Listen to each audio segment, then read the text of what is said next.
¿Sí? José Luis, perdón. ¿Sí? ¿Seguro? Miguel, ¿seguro? Seguro.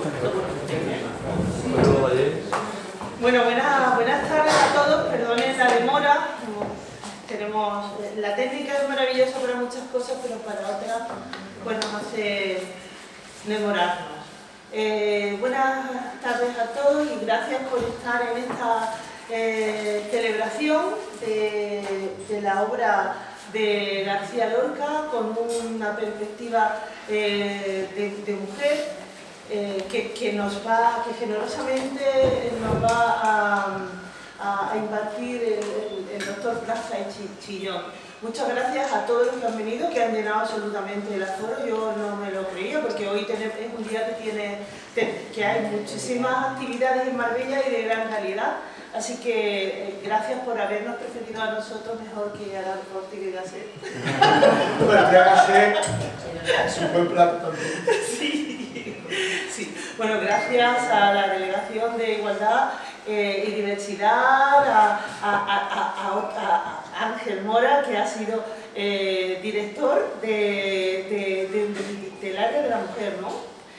La Junta de Andalucía durante 4 años lo ha hecho fantásticamente bien y bueno, pues ahora lo tenemos aquí en Marbella, a ver si le buscan, si encuentra un espacio, porque sería una pérdida de talento que no lo tuviera, así que perdonad que me meta en esas cosas, pero el talento, a mí el talento me da mucha rabia que se desperdicie. De hecho, somos las mujeres universitarias de Marbella las que hemos organizado esta conferencia, como bien os digo, gracias a Plaza Chillón, al doctor, y bueno, uno de los objetivos que tenemos nosotros es que no se pierda ni un talento. Y por eso trabajamos tanto en el tema de la educación. Tenemos ya 69 niñas becadas. Es un trabajo que llevamos haciendo desde 2009 y pues empezamos un grupo de mujeres que se reunieron en torno a que hubiera actividad cultural, a que se reunieran y compartieran mujeres que habían estado en la universidad y ahora mismo pues somos casi 100, tenemos un montón de colaboradoras, de colaboradores, muchísimos he for she, muchos hombres que trabajan junto a nosotras y 69 niñas becadas que son nuestro orgullo y satisfacción, porque para reina yo. Así que vamos a presentar el currículum de José Luis. No tenéis idea cómo es. O sea, que yo os voy a leer una síntesis sintética. José Luis Plaza Chillón es un jiennense que lleva muchos años afincado en Marbella, porque ha sido y sigue siendo profesor de historia en el bachillerato, ¿no? Bueno, entre otras muchas cosas. Durante todo ese tiempo ha estado además investigando, escribiendo, produciendo y haciendo otra serie de cosas. Es doctor en Historia del Arte por la Universidad de Granada y es aparte de especialista en vanguardias, es un estudioso obsesivo de la obra de Lorca, de la obra de Lorca y de sus relaciones con las artes. Él me descubrió algo que mucha gente ni siquiera sabe, y yo era una de ellas, no sabía que Federico García Lorca era un pintor súper interesante y figurinista, escenógrafo, una serie de habilidades que desarrolló junto con sus capacidades para el teatro, para la literatura, para la poesía. Ha publicado varios libros relacionados con la temática lorquiana y numerosos artículos que tienen que ver con la escenografía, con las artes plásticas, con el teatro. Ha estudiado también sobre el clasicismo, la vanguardia, la barraca de Federico García Lorca y sobre su pintura. Y hay dos libros que, sus dos libros últimos están, son gracias a una investigación que has hecho sobre la obra de Lorca, y son Efebos tristes, la iconografía, Horror sexual en los dibujos de Federico García Lorca, muy interesante, y El Apocalipsis según Federico García Lorca, basado en los dibujos de Nueva York. ¿Y los de La Habana también? Los de La Habana también, sí, sí. Ha estudiado la implicación de los pintores en el mundo del figurinismo, no figurativismo, figurinismo, que es el figurines de trajes, de teatro exactamente, y la escenografía teatral en la España de las vanguardias, además de analizar la correlación con el arte. Pues José Luis además ha escrito otro libro que es Arte y Sida en Nueva York, la pasión de Hermann, la pasión gay de Hermann House, que me descubrió un artista maravilloso que su obra está en un museo en Nueva York, pero en uno principalmente. Sí. Y que no la debéis perder, porque es cómo se consigue hacer arte y expresarse con el dolor y el sufrimiento que se pasó con la pandemia del SIDA, y cómo la sociedad nos portamos fatal con todos los enfermos. Y bueno, pues este artista del House le dio una vuelta y creó una obra bellísima, porque es espectacular, impactante. Bueno, él ha investigado del House, ha investigado a Lorca, ha sido profesor nuestro del seminario, nos ha enseñado arte y nos ha enseñado vanguardias, y bueno, os dejo porque yo no soy nada importante. Te voy a dejar. Y me voy a quitar porque si no, no voy a ver todo el cuerpo que tengo.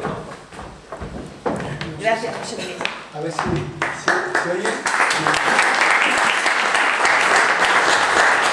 Bueno, pues nada, agradecer a la invitación a Ana Eugenia, a la Asociación de Mujeres Universitarias, también a la Concejalía del Ayuntamiento por ceder el espacio, y sobre todo pedir disculpas por empezar más tarde el altercado que ha habido, que bueno, avatares que pasan con las tecnologías, que van muy avanzadas y a veces fallan. He ido por ordenador porque vivo cerca, ¿no? Pero vamos a convertirlo en una anécdota y intentar, bueno, pues el tiempo que dispongamos, tú me avisas, porque yo puedo enrollarme y me dices cortamos y nada. Hace unos meses me llamó Ana Eugenia para que habláramos el día 8, por lo menos en el mes de la mujer, ¿no? En torno al 8 de marzo, sobre la imagen femenina en la obra de Lorca, porque este año pues, el Ministerio de Cultura tuvo a bien tenerme en cuenta para impartir esta conferencia por el Instituto de aquí de Andalucía, en concreto de Málaga, ¿no? Un programa que hace el gobierno que no depende de la Junta de Andalucía, y por ahí pues a la Eugenia pues, le interesó, digo, pues traérmelo a nosotros también, ¿no? Y bueno, aquí estamos, ¿no? Entonces, me tengo que tranquilizar, yo soy muy nervioso, ya me conocéis la mayoría, y más esta alteración pues me va a poner más nervioso, entonces no me quiero embalar y empezar a hablar ahí como un descursivo, así que... ¿Bebe agua? Sí. Vamos a ver. Si no se me escucha, me avisáis, ¿no?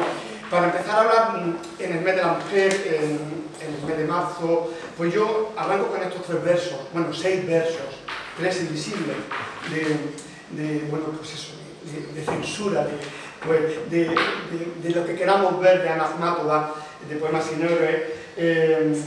Las mujeres han sido silenciadas a lo largo de la historia de muchas maneras, ¿no? Pero también, sobre todo, bueno, de muchas maneras, especialmente desde el punto de vista político. Y de eso Lorca también sabe mucho a través de algún personaje que vamos a analizar, ¿no? Pero yo voy a hablar con estos versos de Ana Akhmatova, que es una poeta que recomiendo porque es maravillosa, ¿no? Y las décadas van pasando, torturas, exilios, ejecuciones.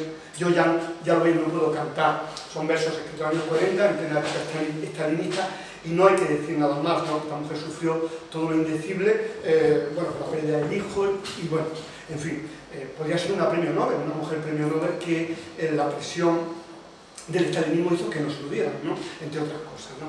Por eso quería arrancar con estos versos, estando en el mes de la mujer, poniéndonos ya no de indicativo, sino que es justo, ¿no? Y con un pasaje que a mí especialmente me conmueve mucho, ¿no? Mariana Pineda es una obra romántica, bueno, la que hablaremos más adelante, ¿no? Pero estos versos, ¿no? Este párrafo, yo te quiero mía, lo estás oyendo, mía o muerta, me has despreciado siempre, pero ahora puedo apretar tu cuello con mis manos, y este cuello de nardo transparente, me querrás porque te doy la vida, ¿no? Palabra que Pedrosa, bueno, le dice a su supuesta enamorada Mariana Pineda que rechaza, ¿no? Yo creo que escritas en el año, bueno, por lo menos expuestas en el año 27, probablemente escritas en el año 24, dicen mucho de lo que Lorca es para la mujer, de lo que vamos a hablar aquí. Por lo menos en un breve acercamiento, porque acercarse al mundo femenino en la obra de Lorca es un reto, y en una hora o una hora y un poquito es algo como imposible, y más como yo quiero hacerlo, ¿no? Utilizando la imagen plástica, ¿no? En un paralelismo. Pero yo quería arrancar de ese mundo femenino por amistad, y he seleccionado algunas mujeres que fueron muy significativas en la vida de Lorca, ¿no? Y que de alguna manera también influyen en su obra, ¿no? Lorca siempre anduvo rodeado de mujeres, no siempre, desde que era un niño, ¿no? Esa famosa foto que hay con todos los niños, ¿no? Que tiene 5 años por ahí, pero luego sobre todo con todas las niñas, ¿no? Tanto rodeado de niñas, su madre maestra y él en medio, ¿no? Parece que una premonición de lo que se le avecina en su corta vida, ¿no? Pero fructífera por otra parte, ¿no? Siempre estuvo rodeado de mujeres que fueron fundamentales para escribir esa obra tan prolífica. No tanto, o sea, no solo en el teatro, en el drama, también en la poesía y por supuesto en la iconografía plástica, ¿no? Que como muy bien ha dicho Ana Eugenia, yo a lo largo de mi vida lo que he querido reivindicar y por fin, a través de estos dos últimos libros, es tratar a Lorca como pintor, como artista, ¿no? No nos vamos a poder extender mucho en ese, pero estos dos últimos libros que son la consumación de casi 20 años de trabajo, pues se dice pronto, pues eso es meterme en el análisis estético y de la plástica lorquiana. Bueno, no me voy a detener mucho, simplemente aquí en Lorca con las floristas de la Rambla, en el estreno de Doña Rosita la Soltera, en el año 35, le hicieron un homenaje después de la representación de Doña Rosita, ¿no? Aparece Margarita Sirgu de blanco, la veis ahí, su actriz fetiche, ¿no? También, ya digo, un recorrido así básico, he escogido unas cuantas, ¿no? Aquí aparece Lola Membrives y Elena Cortesina, ¿no? Con su grupo teatral de mujeres, ¿no? Que lo acompañaron también a Buenos Aires, cuando él triunfa allí en el año 33, en el Teatro Avenida, ¿no? Y donde le rindieron un homenaje, que es esta foto, y otras más que se conservan, son testimonio de ese homenaje, ¿no? Cómo no, Catalina Márcena, la gran actriz del teatro de arte, ¿no? sobre la que podríamos extender muchísimo, ¿no? La primera protagonista de una obra de Lorca, El maleficio de la mariposa, ¿no? Que hace evidentemente el papel protagonista. Una de las grandes actrices de la España de preguerra, ¿no? De lo anterior a la guerra civil, y bueno, fue en el exilio, amante del teatro de Gregorio Martínez Sierra, ¿no? Y bueno, un icono y también amiga de Lorca. Y ese dibujo que he traído, poco conocido ya, un poquito más publicitado, que me interesaba mostrar, ¿no? Es un dibujo a la limón hecho por Lorca y por Barradas, uno de los grandes artistas de la vanguardia española, siendo él uruguayo, bueno, sin el que no se entiende la vanguardia en España, pero de luego sin el que no se entiende el Lorca dibujante, ni siquiera, por ejemplo, el Dalí pintor, entre otros artistas. Es el gran Dalí. Bueno, como es un dibujo a la limón de los dos, poco conocido, pero eso lo he traído ya un retrato de Catalina Bárcena, porque no olvidemos que Rafael Pérez Barradas se conoce a Lorca en el teatro de arte porque se encargó de los figurines del maleficio de la mariposa. Como no, Antonia Merced, la argentina, la gran bailarina, bailaora, una foto dedicada en Nueva York, donde coinciden en este viaje de casi 8 meses por la ciudad de los rascacielos.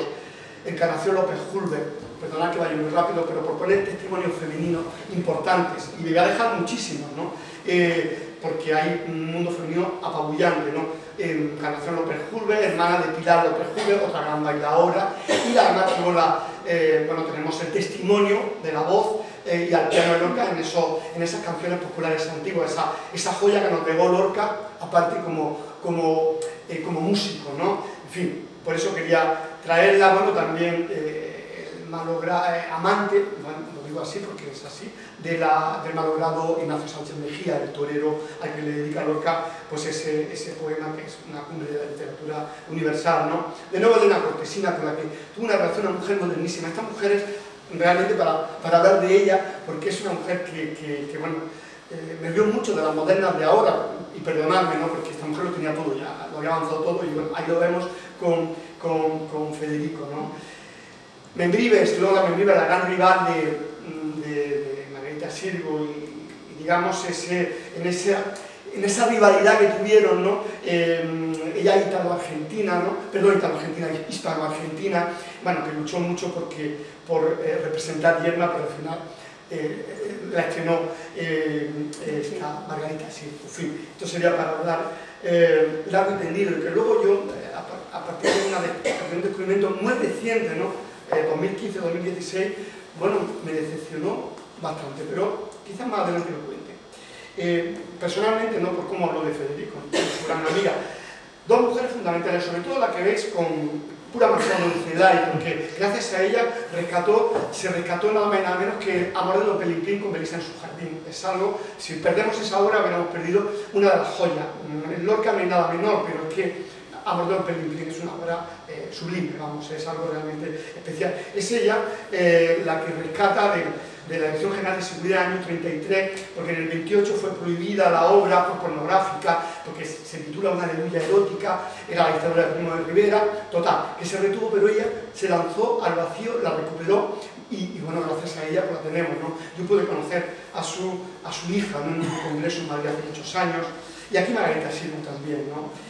Y esta foto es muy especial para mí, porque la he descubierto hace poco tiempo en la Fundación García Lorca, allá en Granada, ¿no? Y la pongo porque aparecen tres personas a las cuales conocí en vida, ¿no?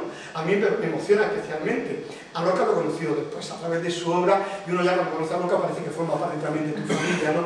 Pero está María del Carmen García de Agosti, con la que yo pasé un día completo, ya muy mayor, cuando yo estaba haciendo mi tesis, un testimonio que guardo en mi libro sobre la barraca, así de la barraca, y una de las grandes amigas íntimas de Federico, bueno, sobre el que podríamos extender, la verdad es que guardo un grato recuerdo, fundamental para entender lo que es el meollo de la barraca, que eso es otro tema. Su hermana, a la que en dos ocasiones pude saludar y hablar con ella, muy distante, bueno, muy granadina, ella tiene ese sentido, ¿no? En el buen sentido, o más sentido de la palabra, como se quiera ver, o muy neoyorquina también, muy distante. Y, como no, paisano Jacinto Higueras, al que, bueno, pues también conocí en Granada, y además me regaló un testimonio maravilloso de la barraca, unas palabras que yo gloso en mi libro de la barraca, ¿no? Bueno, pues a esos tres personajes los conocí, con lo cual a mí me emociona, yo que soy muy mitómano, pues cuando vi esta obra, no puede ser, parece que estaba esperándome a mí, ¿no? Que estos tres personajes, y a Lorca, pues evidentemente, pues después, uno ya, pues toda la vida lo conoce. Bueno, aquí aparece ya una envejecida Margarita Sirgo representando Bernarda Alba, a la que aludiremos al final de la ponencia, ¿no? Yo traigo aquí muchos folios, pero al final creo que voy a prescindir de ellos porque no vamos a tener mucho tiempo. Pero bueno, algunas cosas, por lo menos para guiarme, ¿no? Digamos que la mujer, ya sabe, que se erige en un icono en la obra de Lorca, en todos los aspectos, dramático, poético y plástico, ¿no? Algunas imágenes voy a comentar, otras vamos a pasar por encima, ¿no?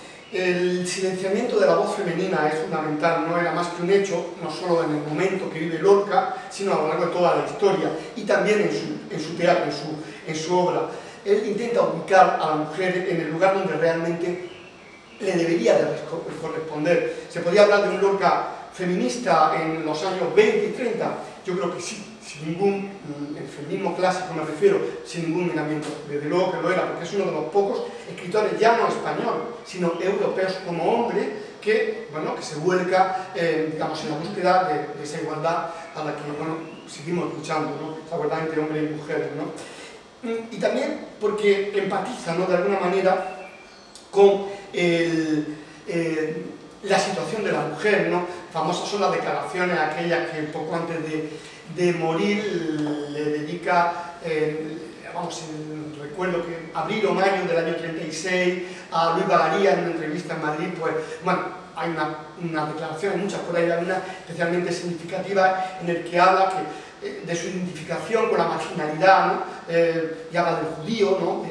del gitano, de la mujer, ¿no? Como seres marginales, ¿no? Del homosexual que todos llevamos dentro. Unas palabras en el que, bueno, que luego ya también he descubierto recientemente, pero no me puedo extender, y además eso puede ser la idea de un artículo, porque esa entrevista fue manipulada en la propia época, y lo que hace unas cosas bastante tremendas, ¿no? Que probablemente le costaron la vida, bueno, ayudó a costar la vida, ¿no? Lo que se publica en el diario El Sol es que Granada tenía la peor burguesía del mundo, ¿no? 2 meses antes de la guerra civil. Esto es bastante fuerte, ¿no? Pero hoy no quiero hablar de la muerte de Lorca, porque además vamos a hablar de la mujer, ¿no? Que aunque hay un elemento talántico importante, pues sobre todo por eso, ¿no? Digamos que bueno, es una foto que yo he manipulado, ¿no? Pero que luego, vuelvo a la realidad, es esas verbenas que se realizaban en Madrid, ¿no? Que acudía con sus amigos, aquí con el pintor Juan Antonio Morales, con el crítico Salazar y el músico Pitaluga, ¿no? También la verbena que hizo que acudía con Manuja Mayo, con Dalí, con Buñuel, etc., ¿no? Y que, bueno, se retrataba, y curiosamente él elige el papel femenino, ¿no? Es verdad que es un divertimento, pero bueno, aquí imagino que si Freud hubiera conocido la obra de Lorca y Lorca en la vida, hubiera alucinado con esta foto, hubiera escrito un discurso apasionante seguramente, pero desgraciadamente, que sepamos, Freud no llegó a conocer a Lorca, o no lo sabemos, porque Dalí sí conoció a Freud. ¿Le hablaría Dalí a Freud de Lorca? No lo sé, son cosas interesantes que se me pasan por la cabeza, ¿no? Evidentemente, el tema de la mujer en Lorca va relacionado, desde luego, con la frustración amorosa, propia, personal, de Federico, ¿no? Su propia frustración amorosa. Mujeres como Mariana, Pineda, o la Gustava Soltera, bueno, las que aparecen en el libro de poemas, en los poemas de juventud, personajes, arquetipos como la solterona, como la heroína, como aquellas muchachas tristes que lloran en un rincón, en un jardín o en un convento. Bueno, pues esa identificación, esa frustración nunca acabada, que la mujer realmente, si recordamos algunos papeles femeninos, salvo Bernarda, que de femenina tiene poco, pues son mujeres abocadas al fracaso, ¿no? A esa frustración que nunca se dio. Sobre todo en el personaje que a mí más me conmueve, que es Doña Rosita, y al que dedicaremos un pequeño espacio, porque creo que lo merece. Creo que es un personaje muy olvidado, y creo que es el personaje más feminista de todo lo que ha tratado Lorca, ¿no? Bueno, por eso ponía esta foto, ese amor que quizá nunca pudo ser entre Dalí y Lorca, ¿no? Bueno, aquella amistad en la que no voy a profundizar, pero que es fundamental para entender la obra de Lorca, o dos que sí que pudieron ser, por lo menos uno estamos seguros, pero también frustrado, con Emilio Ladrén, ese escultor mediocre que supo pegarse a Lorca para ver si podía despuntar, y que luego lo dejó tirado con una mujer, una inglesa llamada Helena, olviden. En Lorca, el personaje femenino en negativo también aparece, tiene una visión negativa de la mujer que también de la que voy a hablar un poquito, ¿no? Y es ese personaje que aparece en El Público, una obra escrita en Nueva York, bueno, terminada en La Habana, y y en el guión cinematográfico Viaje a la Luna, donde el personaje de Helena es maléfico, es mago. Relacionemos, ¿no? Evidentemente, el fracaso amoroso con Emilio Ladrén, y afortunado fracaso amoroso, por varias razones, sobre todo porque no lo llevó a Nueva York, y lo que trajo de Nueva York es impagable, ¿no? Entonces, bueno, vamos a agradecérselo por otra parte, y desde luego a Rafael Rodríguez Rapún, no sabemos si es homosexual o no, pero de lo que casi no hay duda, que los sonetos del amor oscuro eran dedicados a él, por mucho que a posteriori se quiera reivindicar, bueno, pues aquel último amor de aquel jovenzuelo de Ramírez de Lucas, ¿no? Después de la muerte, han querido adjudicárselo, pero evidentemente hay datos fidedinos que van casi con seguridad dedicados a este hombre, que probablemente estuvo enamorado Lorca estuvo enamorado de él, y de Lorca pues no sabemos, eso tanteamos, pero que han dedicado unos sonetos dedicados de amor a un hombre, pues evidentemente algo había, ¿no? Fue el secretario de la Barraca, personaje muy atractivo, ¿no? En fin, que también flirteaba evidentemente con mujeres, que tuvo mucho éxito, bueno, y en fin, ahí aparece, ¿no?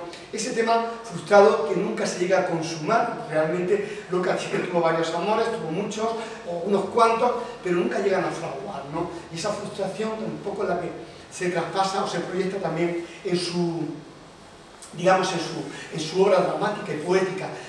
Cómo no, acudir a un dibujo, ¿no? Este que además recojo, joven marinero con ese hombre barbudo, en el que no me voy a detener, también un ejemplo, ¿no?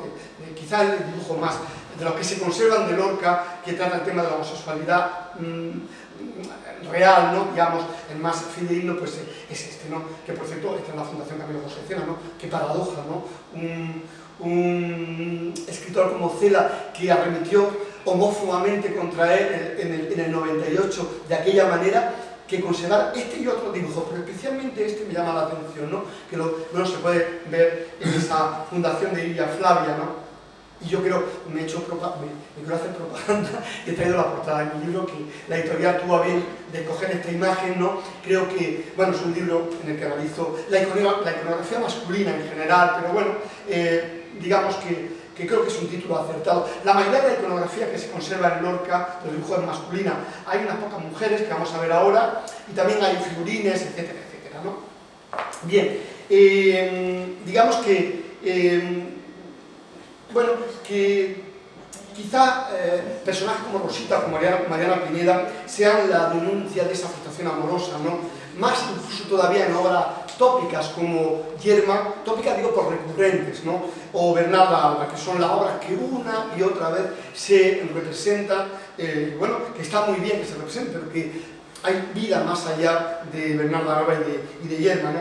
Evidentemente expresaba estructuras sociales opresivas de la época, ¿no? De una forma de vida que coartaba la libertad a todo el mundo, pero especialmente a la mujer, ¿no? Donde el feminismo en la España de los años 20 y 30, que lo hubo, ojo, y además algunas amigas de Lorca, como Margarita Mar, son militantes feministas importantes, pero era ignorado, ridiculizado, evidentemente, y duramente combatido, ¿no? Lorca, con sus obras de mujeres, nos va a dar una lección verdaderamente amarga, ¿no? Que ha aprendido desde que era prácticamente un niño, desde que era adolescente, ¿no? Y espera crear con estos personajes que también se traspasan a los dibujos esa misma conciencia, digamos, por decirlo de una manera prepolítica, ¿no? Que su propia sexualidad o homosexualidad le había creado, ¿no? Como algo, como un conflicto nunca resuelto, ¿eh? Cuidado, esto es muy interesante también atajarlo, ¿no? Él no llevó muy bien ser homosexual, de hecho lo sufrió bastante, pero eso sería otro tema. Digamos que, bueno, es un programa de mano de doña Rosita la Soltera, ¿no?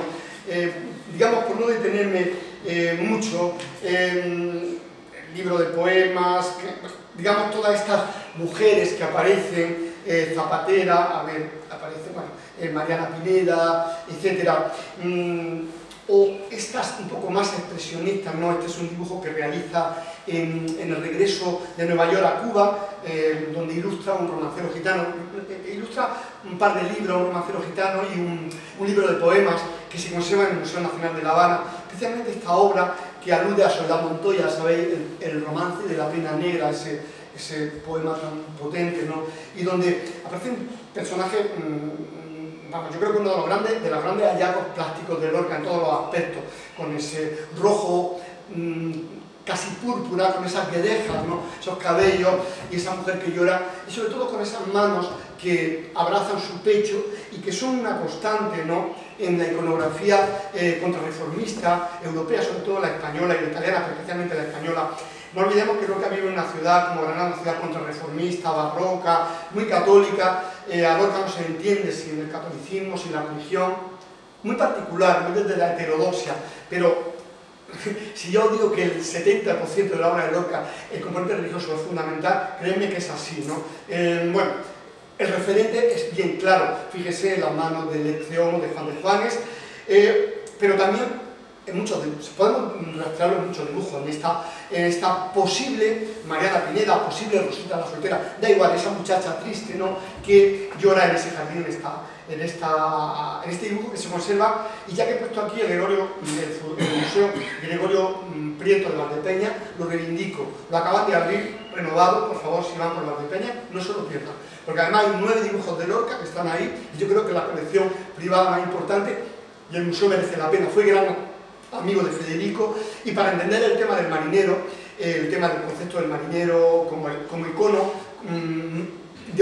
icono homosexual en la vanguardia, y que luego además se proyecta casi como un icono posmoderno, marinero como, o sea, ellos ya trabajaban en Gregorio Prieto, Cernuda y Lorca esta imagen del marinero. Les remito a mi libro, bueno, no alentando a que lo compre, simplemente que ahí lo analizo pues largamente, ¿no? Y que realmente todo está, no hay compartimentos estancos en Lorca, todo está relacionado, los efectos tristes, porque realmente el otro libro, el de los dibujos de Nueva York, es la continuación. Pasa que la editorial pensó mejor que hacerlo en 2 libros porque uno ya era demasiado tocho, y yo creo que con buen criterio, ¿no? ¿Cómo no poner la Dolorosa, la Virgen de la Soledad de José de Mora, que está en la iglesia de Santa Ana, una iglesia venerada por Lorca, una imagen que había visto 1000 veces, ¿no? De nuevo, la imagen de las manos. O sea, los referentes iconográficos son claves, y él los traspasa a sus dibujos, ¿no? Como podemos ver, bueno, en fin, es una imagen que se procesiona en la Semana Santa granadina, y al que él tenía una gran veneración, ¿no? Y por eso la he traído, ¿no? Digamos que siempre sus imágenes de mujeres aparecen como frágiles, ¿no?, que sufren el amor en ese anonimato, en un olvido relegado, en un apartado jardín solitario, donde lloran sus penas escondidas, quizás escondiéndose de ese miserable mundo masculino, ¿no?, que o las olvida o las acosa, ¿no? Personajes que pueblan un complejo universo de una larga tradición romántica, ¿no? Y donde siempre aparece la ausencia del ser amado o la propia dolencia del amor. Si se fijan, vamos a ver algunos dibujos donde siempre él escribe a manera de filacteria, de cartela, la palabra amor, ¿no? Como digamos, sinónimo de frustración amorosa. Bueno, esta es una dama con madroños, por ponerle una iconografía más, ¿no? O esta monja gitana también, dibujada en Cuba. Aquí, bueno, en el segundo libro que dedico el último capítulo al análisis del femenino en la obra de Lorca, los dibujos neoyorquinos y cubanos, me deleito, o sea, me dedico bastante, ¿no? Por eso no me voy a detener, ¿no? Pero los ojos sin vida, ¿no?, que aparecen ahí debajo de esa guirnalda de flores, bueno, tienen mucho que decir, como ese bordado, con ese hilo rojo, ¿no?, alusión a la pasión también, a la pasión crística, ¿no?, el elemento crístico fundamental, la cruz, ¿no? Es verdad que es una monja, ¿no?, que es la monja gitana. No olviden ese bellísimo poema de Romancero Gitano, que les recomiendo leerlo y vean la imagen paralela, ¿no? Yo reproduzco en el libro un fragmento que parece que está describiendo este dibujo, ¿no? Pero bien, Lorca, a través de estos personajes femeninos, reivindicará el auténtico amor carnal, podemos entrecomillarlo, ¿no?, como símil de su propio amor frustrado. Él, que era un gran seguidor de las poéticas de fin de siglo, sobre todo de los poetas simbolistas franceses, ¿no?, y todo lo que ello supone. Baudelaire es constante en su obra, Mallarmé también, por supuesto Rimbaud, pero especialmente Baudelaire. Todo ese mundo de la femme fatale, de esos estereotipos que se crean, que además arrancan de las imágenes bíblicas, ¿no?, a las que yo aludo, ¿no?, le van a interesar mucho a Lorca, ¿no? Y él va a reflexionar tanto en su obra dramática, sobre todo en su obra poética, El libro de poemas está referente, hay un montón de referencias que yo no, bueno, más adelante apuntaré alguna, ¿no? En esa, digamos, ese diálogo que hay entre la mujer fatal y la mujer casada, virgen, madre de hijos, ¿no?, el estereotipo femenino tradicional, heteropatriarcal, como queramos llamarlo, ¿no?, pero, bueno, o digamos, tradicional en ese sentido. Ese juego es el que va a mantener Lorca, y al final él cogerá, ya veremos, la vía del medio. Por eso he traído estas obras de finales del 19, ¿no? Algunos arquetipos, como Salomé, como Judith, ¿no? Holofernes, ¿no? La femme fatal, la mujer como símbolo de maldad, ¿no? Y a la vez como esa atracción, ¿no?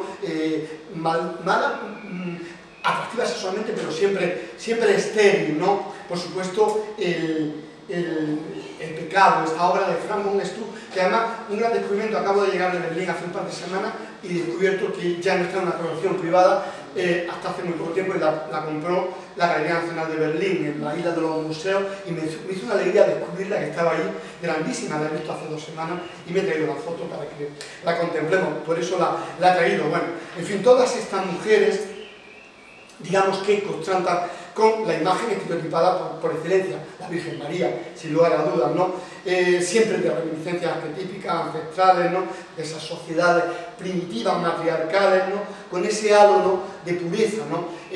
O unas o las otras, ¿no? Arrancando el fin de siglo, o será libre o será mujer fatal. Bueno, he traído 2 imágenes no gratuitas, no son imágenes que a Lorca le interesan, artistas que a Lorca le interesan. No sé si exactamente esta imagen, pero tanto Antonello da Messina como Giovanni Bellini lo cita en más de una ocasión, en concreto en Impresiones y Paisajes, que por cierto que es un libro de juventud que recomiendo, donde en esos paseos por España, ¿no? Donde hay ya de un profundo calado estético, ¿no? Un libro escrito con apenas 18, entre los 18 y los 20 años, en fin, se da cuenta realmente de la grandeza. Evidentemente él también se lo lleva a sus dibujos, en estos dibujos ingenuos, entre comillas, en Lorca no hay nada ingenuo, pero es verdad que los primeros dibujos tienden más a lo naif, ¿no? Esa maternidad que de alguna manera alude a esta tradición. O esa Virgen de los Dolores, también en esa colección de Gregorio Prieto, ¿no? El dolor, esa entelequia imaginada que parece una ronda ahí extraña, ¿no? Con esa Virgen de los 7 puñales, ¿no? Él tiene varias vírgenes por ahí dibujadas, ¿no? Le interesa mucho el tema de las parafernales de la Semana Santa, por todo lo que tiene de teatral, en fin. Desde luego, Salomé y Pibis de Chavannes, que es uno de los artistas que más interesan a Federico, de estos artistas simbolistas, ¿no? Esta tremenda decapitación, un cuadro enorme que se observa en la National Gallery, ¿no? Digamos, por quizá traer el estereotipo por excelencia, que es la Salomé y la decapitación del Bautista, con todo lo psicoanalítico que tiene de ello, la decapitación como sinónimo de castración. Ya aquí nos metemos en terreno freudiano. No olvidarlo, y es muy importante, que Lorca iba a escribir un libro titulado Las 3 degollaciones, que tiene los poemas en prosa, que uno de ellos se titula La decapitación del Bautista, que por eso digo, en fin, os invito a que los leáis, seguramente los dejéis, porque es lo más complicado que ha escrito Lorca. Supera a Poeta en Nueva York, por supuesto, y son escritos en España entre el 27 y el 28. En ese fragor del mundo surrealista en el que nadie se escapaba, ni siquiera el propio Lorca, que abominaba, ¿no? Bueno, pues esas 3 degollaciones que nunca se llegaron a publicar, pero que sí que algunos de sus poemas se publicaron.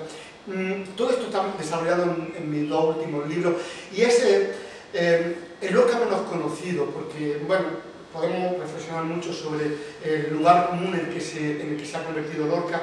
No creo que toque hoy, pero porque eso daría para otra conferencia, ¿no? Que a mí me preocupa bastante, porque se ha banalizado su figura hasta extremos insospechados, ¿no?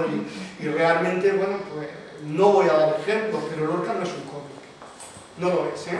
Sin embargo, se está vendiendo por ahí como, bueno, en fin, se pueden hacer cómics sobre Lorca, por supuesto, claro, pero bueno, un respeto, ¿eh? En fin, no quiero ir por otros derroteros, y no se puede vender la obra de un artista como una lorquista o un lorquista, no, va mucho más allá. Y les invito a que lean los poemas en prosa, porque aquí hay otro Lorca más allá de Marina Pineda, y desde luego de la casa de Bernardo de Alba, y de aquello que quieren vender, ¿no?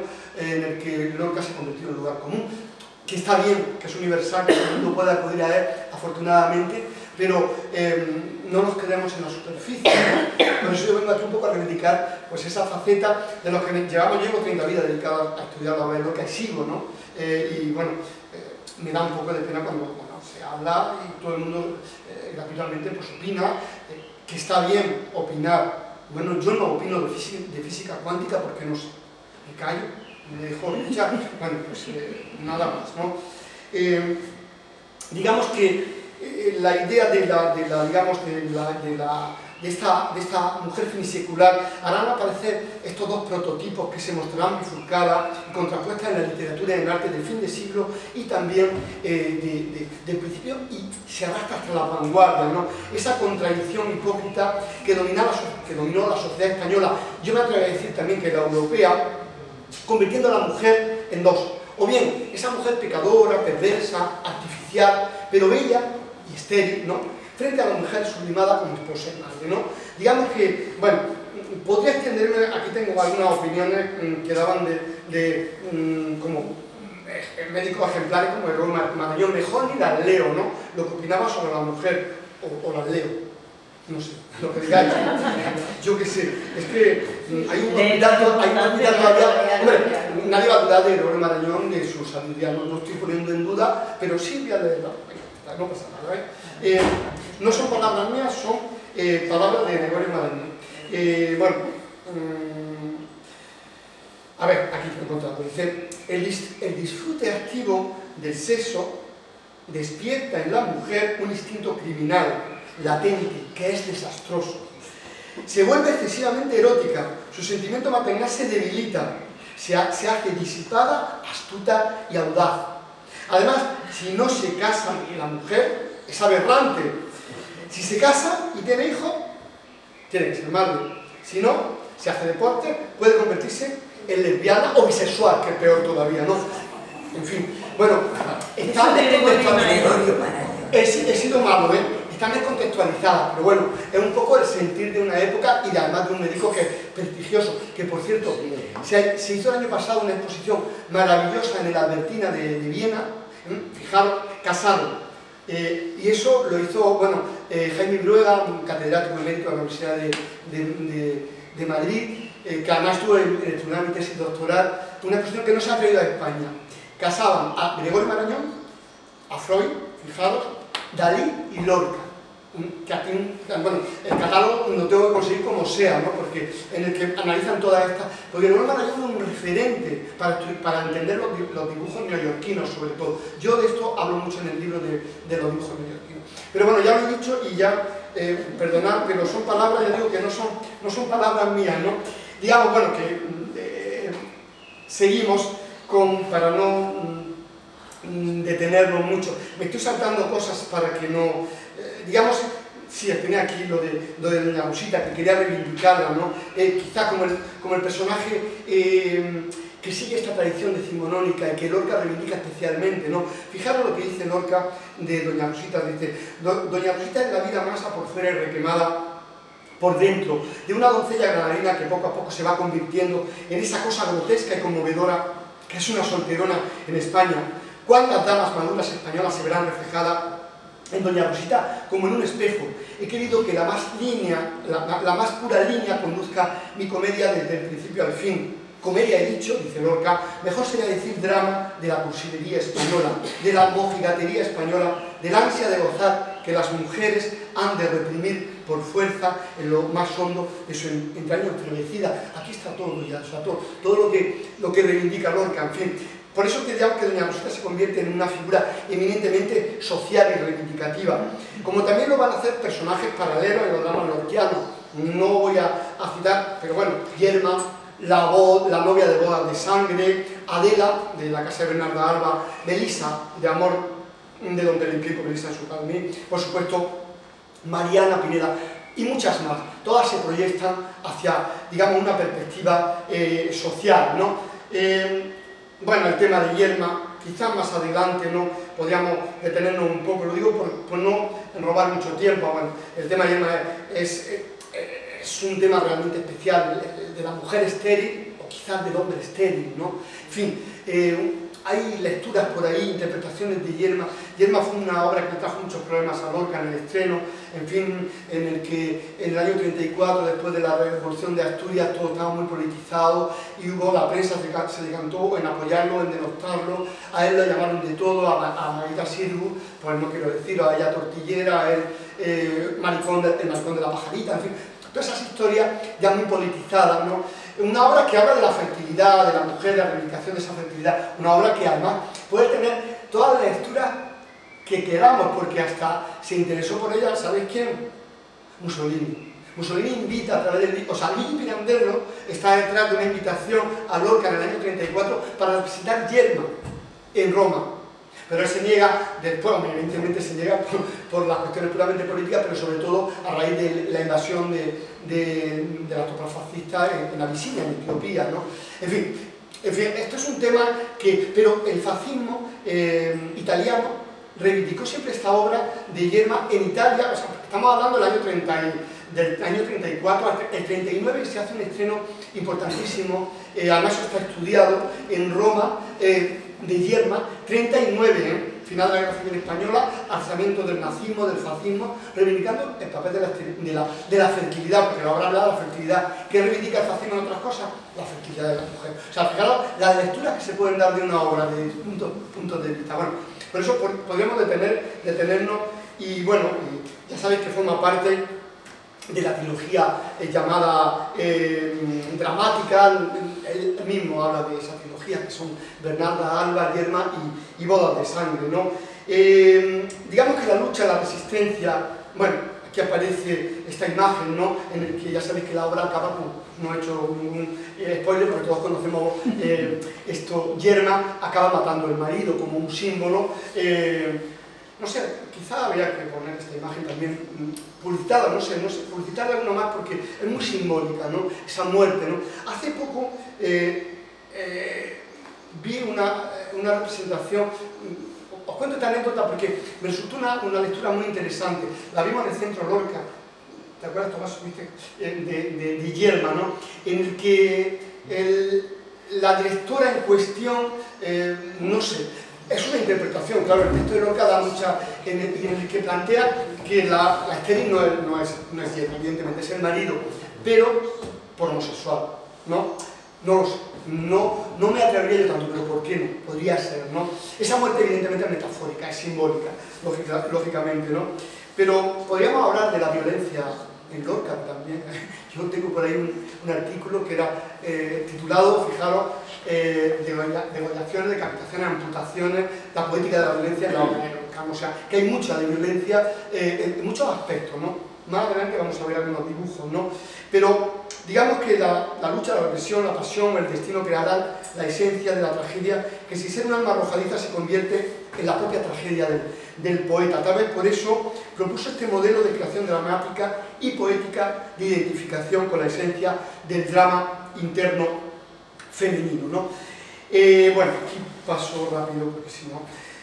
Veremos a estas mujeres dibujadas en sus dibujos, ¿no? De imágenes femeninas, de regambre, andaluzas, mujeres con mantillas, monjas, solteras que pasean la soledad en un jardín, gitanas, vírgenes, muchachas tristes encerradas en la desolación de las cuatro paredes. Bueno, pues están en estos pocos dibujos que se conservan, ¿no? Siempre con ese especial lirismo, sin aparente complejidad. Insisto que en Lorca no hay nada aparente, ni hay nada gratuito, ni hay nada ingenuo, ¿no? Porque psicológicamente van más allá, sufriendo esa soledad de amor obligada y de obligada virginidad, ¿no? Otorgándole un anhelo incorrecto y desde luego muchas veces de hacendada melancolía. Bueno, aquí aparece el cartelito amor, que insisto, se repite en muchos dibujos, siempre femeninos, nunca masculinos, ¿no? Bueno, podríamos poner esta obra, ¿no? Pero paralelamente hay un mundo menos publicitado, mucho más complejo, que es en contraposición con estas amables imágenes, amables entre comillas, ¿no? De mujeres. Lorca creaba un mundo femenino trágico, sanguinolento, que se manifiesta en unos cuantos dibujos nada más, y que son dibujos y obras que van de 1927 a los dibujos neoyorquinos, ¿no? Aunque luego lo extiende un poco más también a los dibujos de Buenos Aires y Uruguay. Es el Lorca, podríamos llamar surrealista, y si Lorca me estuviera escuchando, me escucha por ahí, me mataría, ¿no? Porque demostraba muchísimo que lo llamaron surrealista, porque él nunca se identificó con esa estética, aunque debiera, como todos, ¿eh? Eso es indudable. Solo en 2 ocasiones yo le he arrastrado la obra de Lorca por toda, se me puede pasar, he encontrado en los textos de Lorca la palabra surrealista, en un dibujo que titula Poema surrealista del año 26, es un payaso, y en un texto, una carta que escribe, creo que a Jorge Guillén, hablo de memoria, y que le dice, ojo, no, a Jorge Guillén no, a Sebastián, ya, ojo, no soy surrealista, el mundo onírico me interesa, el mundo de los sueños, pero le molestaba, ¿no? Pero digamos que está presente, ¿no? De hecho, si acuden a los poemas en prosa, Suicidio en Alejandría, Santa Lucía y San Lázaro, la muerte, la decapitación de los inocentes, la decapitación del Bautista, la muerte de la madre de Charlotte. Estos poemas iban a ser publicados en vida de Lorca bajo el nombre de las 3 degollaciones. No se publicaron, pero ojo, Comares hizo una edición, mejor dicho, y lo ha recogido todo, por si le interesa. Es el Lorca más complicado, pero es el Lorca que nos ayuda a entender estos dibujos que se mete en ese mundo tan complejo y tan apasionante que es esa relación estética y sentimental que fue Lorca, en el que todos nos hemos sumergido, absolutamente todos los críticos que amamos a Lorca, y desde luego también a Dalí, por lo menos a Dalí anterior a la guerra civil, ¿no? Que es el Dalí que a mí más me interesa, respetando por supuesto el Dalí posterior, que me parece también espléndido, pero que a mí me interesa ese mundo complejísimo, lleno de pululaciones, de decapitaciones, de amputaciones, de llamadas, bueno, de violencia, ¿no? Pues es el que está contenido en estos dibujos. Desde esta Venus, que he traído una de ellas, ¿no? Que tiene que haber también mucho que ver con el mundo de la metafísica, la cultura metafísica de Giorgio de Chirico, ¿no? Y de su hermano, de Maruja Mayo, en fin, estéticamente hay muchas cuestiones, pero donde la mujer aparece como esa mujer, digamos, castradora, por otra parte, del hombre, ¿no? Aquí nos metemos en el terreno del surrealismo, que es realmente apasionante, ¿no? Y con Bretón y compañía, las cosas que decían, ¿no? Pero ese miedo, porque evidentemente Lorca, al igual que Dalí, ahí coincidieron, tenían miedo a la sexualidad femenina, ¿no? Eso es evidente, ¿no? Se ve en sus dibujos y se ven en sus textos también. La miel es más dulce que la sangre, el cuadro más lorquiano de Dalí, cuadro que se perdió y que, bueno, se perdió en manos de Coco Chanel, a saber dónde lo llevó. Se habla que por ahí está en un banco suizo, ojalá y aparezca, porque es una obra importantísima, una obra fundamental. Lo que el Guernica Picasso, yo considero que la miel es más dulce que la sangre, es a Dalí, ¿no? Una obra fundamental. Bueno, es la versión que conocemos en blanco y negro, donde aparecen todo ese mundo tremendo de la violencia, no voy a decir contra la mujer, pero bueno, ¿por qué no también? Es más, he traído un texto por aquí, bueno, miren este cuadro, sí, y miren este, ¿no? Que es, digamos, el siguiente, ¿no? Que es Cenicita, titulado en principio, es, digamos, una recreación del nacimiento de Venus, también titulado Esfuerzos estériles. Finalmente, Dalí, como cambiaba constantemente de título, le llamó Cenicitas, ¿no? Pero en su origen era una versión del nacimiento de Venus de Botticelli, ¿no? Pero volvamos a este, y me voy a permitir que lea un texto que seguramente no conocéis. En una carta escrita a finales de julio del año 27 a Dalí, una carta maravillosa, una carta que es un panegírico total de la estética lorquiana de estos años, del año 27-28, del surrealismo. Un diálogo entre Dalí, por un lado, Dalí compone un poema, todo esto está glosado en el libro de Febos Tristes y muy avanzado, lo digo porque si os interesa el tema, ¿no? Él escribe un poema que se titula San Sebastián. San Sebastián es el icono fundamental de diálogo estético entre Dalí y Lorca, ¿no? Un tema apasionante, ¿no? Y en ese diálogo hay una carta, una de las pocas que se conservan, las demás no sabemos, pero que se conserva una larga carta en la que Lorca responde a Dalí a su poema San Sebastián. Y escojo un fragmento para que, a la vez que lo lean, miren el cuadro, ¿no? Le menciona este lienzo y el siguiente, Cenicitas, ¿no? Y dice Lorca, referido a su poema en prosa, Santa Lucía y San Lázaro también. Desde aquí, le dice a Dalí, siento, ay hijo mío, qué pena, el chorrito suave de la vela sangrante del bosque de aparatos, y oigo crepitar dos bestiecitas como el sonido de los cacahuetes cuando se parten con los dedos. La mujer seccionada es el poema más bello que se puede hacer de la sangre, y tiene más sangre que toda la que se derramó en la guerra europea, que era sangre caliente y no tenía otro fin que el de regar la tierra y aplacar una sede simbólica de erotismo y fe. Tu sangre pictórica, Dalí, y en general toda la concepción plástica de tu estética fisiológica tiene un aire concreto y tan proporcionado, tan lógico y tan verdadero, de pura poesía, que adquiere la categoría de lo que no nos es necesario para vivir. ¿Conocían el texto? ¿Verdad que no? Bueno, pues hay que hay muchas sorpresas en Lorca, ¿no? Que se pueden, a ver, que no me quiero perder. A ver, un momentito para volver. Aquí. Sí. Bueno, no me detengo mucho, porque es un tema realmente apabullante, ¿no? El tema de, bueno, es evidente, tanto la fecundación de Mina Cicena, un dibujo que ahora, bueno, pues está ahí localizado, localizable por lo menos de copia, yo lo conozco con la copia de la Fundación García Lorca, y Epitalamio, ¿no? Es evidente el título y es evidente el dibujo, una tradición que arranca del origen del mundo de Courbet y que sigue por Alfred Kubin, y donde aparece evidentemente un título. El dibujo de 1928 es que es muy interesante, fíjese en esas líneas sunosas fluviales que luego vuelve a repetir en sus dibujos neoyorquinos, en concreto en los 4 retratos que dedica a Walt Whitman. Fundamental, la oda a Walt Whitman también, donde hay una lectura evidentemente fálica. Vean el dibujo, ya no digo más, no hay que explicarlo, ¿no? Se ve perfectamente, ¿no? Pero es este mundo, ¿no? Que para culminar de alguna manera traía con esta agua sexual, esta Venus, ¿no? En este libro que realizaron a la Limón, Lorca y Pablo Neruda en Buenos Aires, ¿no? Que afortunadamente hay un ejemplar nada más que tenemos en la Biblioteca Nacional, que salió a la venta hace unos años, por ahí en Sotheby, Londres, y ahí el gobierno en cuestión estuvo bien y metió la mano, lo compró y está en la Biblioteca Nacional donde tiene que estar, porque es una joya. Son 7 poemas de Pablo Neruda y 11 dibujos de Lorca, ¿no? Que ilustran esos poemas tremendos de Neruda. A mí Neruda no es un poema que, bueno, es un poeta que no conozco muy bien, tampoco me atrae mucho, no voy a hablar ahora de mi filia y mi fobia sobre Neruda, pero esos poemas son magníficos. Me pregunto, ¿no pondría Lorca algo de su parte también? No lo sé, yo lo dejo ahí, ¿no? Lo digo porque se pueden leer, son 7 poemas fantásticos, ¿no? Y ahí está este dibujo tremendo, donde aparece el elemento erótico y el tanático, la luna, vemos, y la palabra, de nuevo, amor.